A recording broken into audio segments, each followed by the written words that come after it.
Hello, welcome to Federal Sector Labor Management Relations Watch under President Trump. Today's brief presentation provides some information about federal employee unions, which are on the front lines today as the administration's Department of Government Efficiency attempts to reduce the size and cost of government, which has included the firings of numerous federal employees, particularly those on probationary status. I'm Merrick Masters, Professor of Business Emeritus, commentator and podcaster. You can find me at my email addresses or my YouTube channel.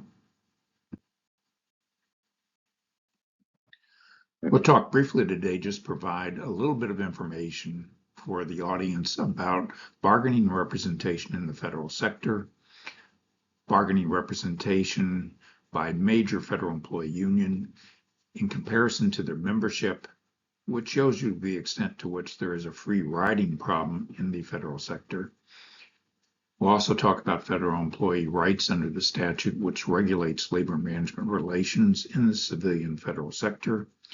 And we'll make a note about a recent, very significant development in federal sector labor management relations that garnered a lot of attention for an extended period of time during the administration of President Reagan, and that involved the strike by federal air traffic controllers, which led to their summary dismissal for violating the law. Bargaining representation in the federal civilian sector. The federal civilian sector, which employs about 2.3 million people, has about 1.3 million who are represented by unions.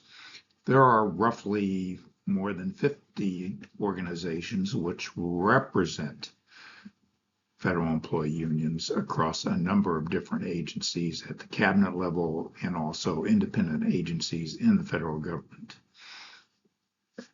That means that 56%, a little bit over that, are represented by unions.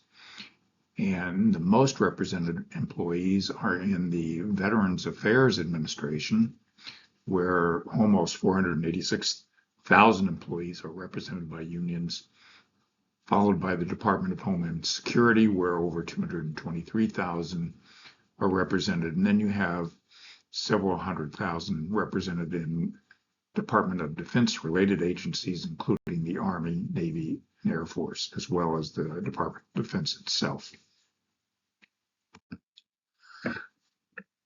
A few of the major federal employee unions are itemized here, including the American Federation of Government Employees, which represents the largest number of federal employees, a little bit over 816,000.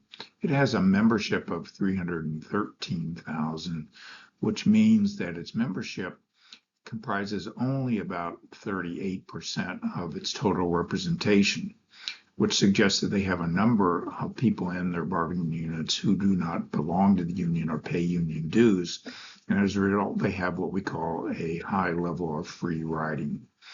The Association of Civilian Technicians represents employees, also 17,000, but it has only 3,600 plus members. The National Air Traffic Controllers Association represents 19,000, and it's recently received a lot of attention as a result of a recent tragedy which occurred involving an air crash and attacks by the Trump administration on various policies in the Federal Aviation Administration that it believes shouldn't have been pursued on a personnel basis. For 98% of the represented air traffic controllers actually do belong and pay dues to the union. The National Federation of Federal Employees represents close to 60,000 members, but only 9,500 actually belong to the union. And the Treasury Employees, which represents a lot of employees in the Internal Revenue Service, represents across the federal government about 151,000 employees and has over 87,000 as members. Federal employees have limited rights compared to private sector employees under the law which governs their labor management relations, and it's the Federal Service Labor Management Relations Statute, which was enacted as Title VII of the 1978 Civil Service Reform Act, which was a major landmark achievement of the Carter administration, who wanted to reform practices related to personnel in the civil service. Federal employees under this statute have the right to form unions and bargain collectively if they've been duly recognized for such a purpose, and that is usually via a certification election. They have the right to bargain over selected working conditions, but those working conditions do not include matters relating to compensation, namely wages and benefits, which are set by statute. There are also specific management rights which are prescribed in Title VII of the Civil Service Reform Act, the Federal Sector Labor Management Statute, and they give management broad authority to make decisions about the operation of their organizations. Strikes in the federal sector are prohibited, and this is a very strict prohibition which goes back to the 1947 Taft-Hartley Act, which prohibited employees in the federal government from striking. If you were old enough to be alive in 1981 and alert enough at that time to remember the Reagan administration, the early months of the Reagan administration, there was a major strike that occurred in August of 1981 involving more than 11,000 air traffic controllers who were represented by the Professional Air Traffic Controllers Organization, with the acronym being titled PATCO. And there's a link here to a brief video that gives you a little bit of the history about this strike.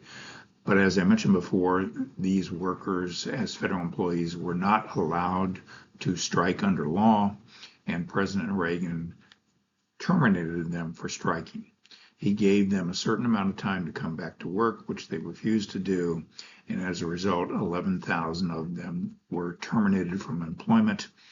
And this created a lot of controversy in the press and was very controversial among the public as well as within the labor movement itself. I think that you will find that over their history, federal employee unions have had on occasion generated a lot of controversy, and PATCO is one of those occasions, and the current occasion in which they are representing them to represent employees that have been targeted for dismissal by President Trump is another. I hope you've enjoyed this presentation, and stay tuned for more. Here's a little bit more about myself for your information, and I look forward to talking with you in the near future.